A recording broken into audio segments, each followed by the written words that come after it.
welcome to the March edition of Cornerstone Presents. Hi, I'm Richard Montes, and welcome to Sevastopol, Crimea. I just arrived here a few days ago from Poland, but I just want to show you all that the Lord was doing the last part of February and the first part of March. Here's a short report.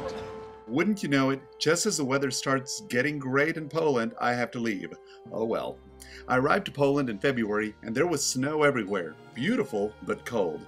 I was met by Pastor Marek and Eva Skrzypczak, and we got ready immediately with auditions for our production in March. Emmaus Church is small, but they're mighty. They have strong worship, and they have a heart for Poland. We cast the show, and we had a great group of actors. We began rehearsals, and we got to work. I had a little bit of time, and I was able to go and visit friends in Warsaw, like Peter and Anya Kłopocki, and Leszek and Marilla Twardowski. While there, I ate at Wedel, the only chocolate restaurant that I know of in the world. It's delicious. It's so good to see my actors and their babies in other cities.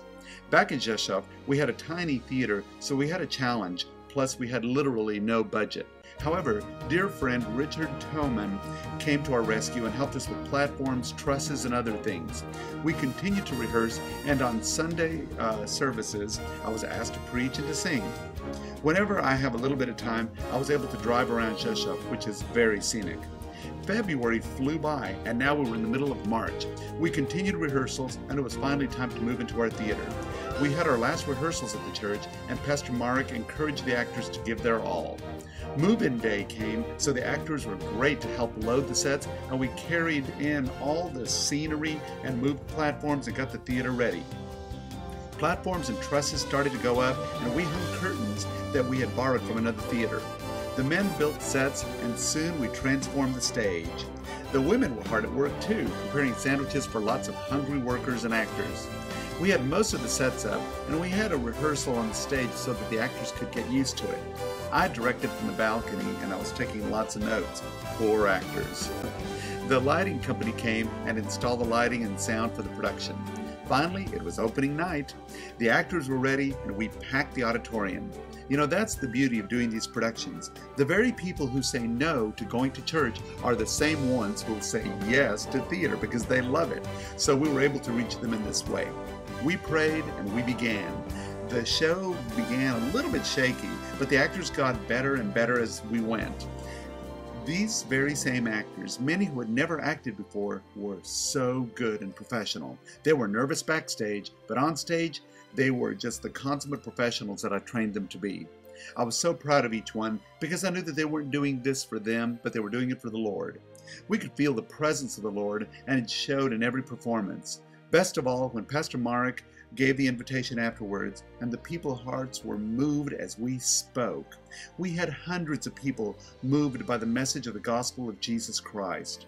I spoke afterwards and challenged the audience to seek Jesus Christ and to get closer to Him. We did a few performances, and finally it was closing night.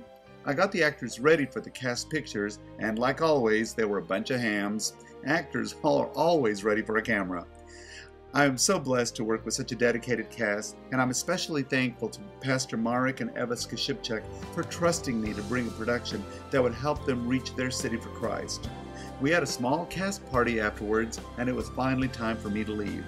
I hugged everyone goodbye, and we took a night train to Lviv, then caught a plane to Kiev, and another plane to Simferopol, and finally a car to Sevastopol, where we would start a new show. Well, as you can see, it was a busy time in Poland, but the Lord did many wonderful miracles, and I'm grateful to God for all the people that were touched by the gospel of Jesus Christ.